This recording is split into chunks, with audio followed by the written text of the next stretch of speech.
शहर के बाहरी छोर पर घना जंगल था। नाम था काला वन। लोग कहते थे कि पूर्णिमा की रात वहां मत जाना, क्योंकि जो जाता है वो या तो पागल होकर लौटता है या लौटता ही नहीं। यहाँ की हवा में सदियों से एक ठंडी सिसकी रहती है। पेड़ों की पत्तियां रात में भी बिना हवा के सरसराती हैं, जैसे कोई फुसफुसा रहा हो। अर्जुन 24 साल का था। पिता की मौत के बाद से घर की छोटी सी दुकान पर दिन काटता। माँ की आंखों में हमेशा एक खालीपन रहता। अर्जुन खुद भी अंदर से खाली था। रातें उसे सबसे ज्यादा सताती। नींद आती नहीं, बस छत देखता रहता। उसे लगता था कि दुनिया में कोई उसका नहीं। एक पूर्णिमा की रात जब चांद इतना चमकीला था कि पूरा शहर सफेद लग रहा था, अर्जुन की सांसें भारी हो गईं। वो उठा, पुरानी साइकिल निकाली और जंगल की ओर निकल पड़ा। हवा ठंडी थी, चांदनी चारों तरफ बिखरी हुई। सड़क खत्म हुई तो पगडंडी शुरू। पेड़ों के बीच से गुजरते हुए उसे लगा जैसे कोई उसे देख रहा हो। अचानक सामने एक लड़की खड़ी थी। सफेद साड़ी में लंबे काले बाल हवा में लहरा रहे। चेहरा इतना खूबसूरत कि देखते ही दिल धड़क गया। वो हवा में हल्की सी तैर रही थी, जैसे पैर जमीन को छू नहीं रहे हों। तुम यहाँ? अर्जुन ने हकलाते हुए पूछा। मैं तो हमेशा यही हूँ, उसने मुस्कुराकर कहा। यही हूँ। उसकी आवाज में एक अजीब मिठास थी। तुम्हें ढूंढ रही थी।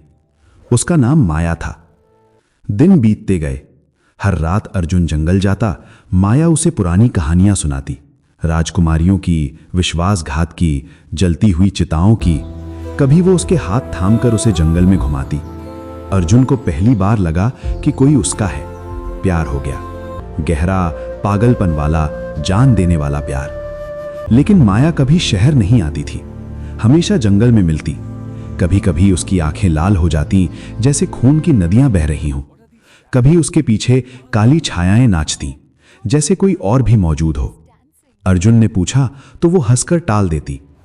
एक रात जब चांद सबसे बड़ा था, माया ने कहा, मैं तुम्हें सब कुछ बताना चाहती हूँ। मैं तुम्हें सब कुछ बताना चाहती हूँ, लेकिन पहले वादा करो कि तुम मुझे छोड़कर नहीं जाओगे, चाहे जो हो जाए। अर्जुन ने बिना सोचे वादा किया। फिर माया ने अपनी कहानी सुनाई। मैं सदियों पहले एक राजकुमारी थी। रुद्र नाम का योद्धा मेरा प्रेमी था। हमारा प्यार इतना गहरा था कि लोग कहते थे ये तो अमर है। लेकिन रुद्र ने धोखा दिया। उसने मुझे राजा के सामने बेवफा करार दिया, मुझे जिंदा जला दिया। आग में जलते हुए मैंने बदला मांगा। मेरी आत्मा ने रुद्र को श्राप दिया, वो कभी मुक्त नहीं होगा, और मैं चुड़ैल बन गई। सदियों से मैं उस खास इंसान का इंतजार कर रही हूं जो मुझे बिना शर्त प्यार करे, जिसका दिल इतना साफ हो कि मेरे अभिशाप को तोड़ सके। अर्जुन स्तब्ध था, लेकिन प्यार ने उसे अंधा कर दिया। मैं तुम्हें मुक्ति दूंगा, उसने कहा। जो भी करना पड़ेगा करूंगा। काव्या अर्जुन की बचपन की दोस्त थी। वो उसे चुपके से प्यार करती थी। जब अर्जुन हर रात जंगल जाने लगा तो काव्या को शक हुआ। वो एक रात उसके पीछे गई। जंगल में उसने देखा अर्जुन एक लड़की से लिपटा हुआ है, लेकिन लड़की का पैर जमीन से ऊपर था, हवा में तैर रही थी। काव्या का दिल धड़क गया। वो डर के मारे भागी। अगले दिन उसने पुराने पंडित जी से बात की। पंडित ने गंभीर होकर कहा, वो चुड़ैल है। अगर वो किसी को अपना बना लेगी तो उसकी जान ले लेगी, लेकिन अगर कोई उसका दिल तोड़ दे या वो खुद किसी का दिल तोड़ दे तो वो हमेशा के लिए नष्ट हो सकती है। लेकिन सावधान, उसका पुराना प्रेमी रुद्र अब जाग चुका है। वो किसी भी कीमत पर माया को आजाद नहीं होने देगा। काव्या ने फैसला किया कि वो अर्जुन को बचाएगी, चाहे कुछ भी हो जाए। दूसरी तरफ रुद्र की आत्मा अब पूरी तरह जाग चुकी थी। सदियों से वो माया के इर्द गिर्द भटक रहा था। वो चाहता था कि माया कभी मुक्त ना हो, क्योंकि मुक्ति मिली तो वो खुद भी नष्ट हो जाएगा।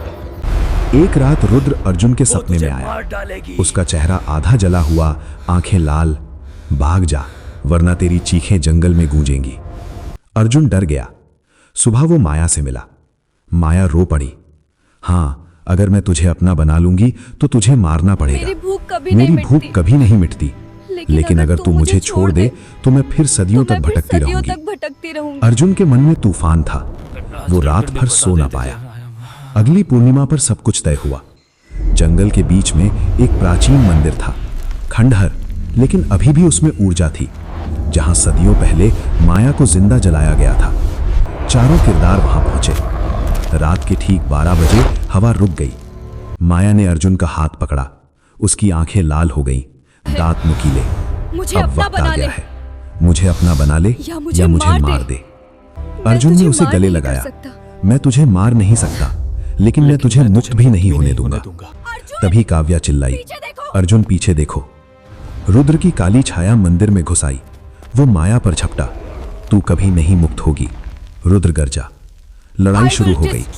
माया ने अपनी पूरी शक्ति लगा दी। आग निकली, हवा चीखी, छायाएं नाचने लगी। अर्जुन ने माया को बचाने के लिए खुद को उसके सामने खड़ा कर दिया। अगर मुझे मारना है तो मार ले, लेकिन माया को मत छूना। उसी पल माया की आंखों में आंसू आ गए। सदियों बाद पहली बार तू मेरे लिए मरने को तैयार है। अर्जुन मुस्कुराया। प्यार तो यही है ना? प्यार तो यही है ना। माया ने अपनी सारी शक्ति अर्जुन में डाल दी।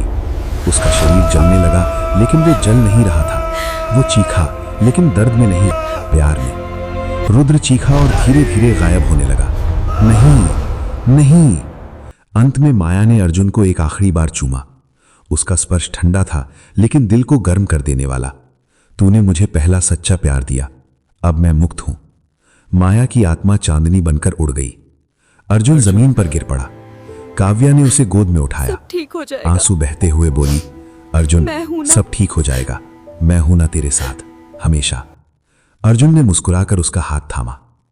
कभी कभी पूर्णिमा की रात को वो जंगल की तरफ देखता और एक हल्की सी मुस्कान उसके चेहरे पर आ जाती, क्योंकि प्यार कभी खत्म नहीं होता, चाहे वो इंसान का हो या चुड़ैल का, चाहे वो जिंदा हो या मर चुका हो।